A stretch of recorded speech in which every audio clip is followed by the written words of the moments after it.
काय मंडळी, कसं काय? हा माझा पहिलाच व्हिडिओ आहे. तर मी बोलली lunch box cheese cake try करूया. चला बघूया रेसिपी. मिक्सरमध्ये बिस्किटं ग्राइंड करून घेतली. मग ह्यामध्ये अनसॉल्टेड बटर टाकलं. बटर टाकल्यानंतर मिक्स करून घेतलं. मग एका टिफिनमध्ये ट्रान्सफर केलं आणि वाटीच्या साहाय्याने प्रेस करून घेतलं. मग हे 30 मिनटं तरी मी फ्रीजमध्ये सेट करायला ठेवलेलं आणि सेट केल्यानंतर मी होममेड क्रीम चीज रेडी केलेलं आणि बिस्कॉप स्प्रेड पण होममेडच होता.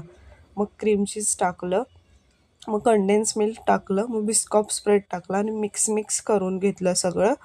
आणि मग त्यामध्ये साखर थोडी टाकली आणि ते सेट झालेलं ना, मग त्यामध्ये हे ट्रान्सफर केलं आणि हे हे पण मी 20 मिनटं तरी सेट करायला ठेवलेलं. मग सेट केलं आणि नंतर मग मला स्प्रेड नव्हता पाहिजे. मला वाटलं क्रंच बघूया एकदा ट्राय करून, म्हणून ते टाकलं खरं. आणि 6 तास तरी मी सेट करायला ठेवलेले, 6 किंवा 4 तास. आणि खूप छान झालेलं. तुम्हाला व्हिडिओ आवडल्यास लाईक, कमेंट, शेअर करायला विसरू नका.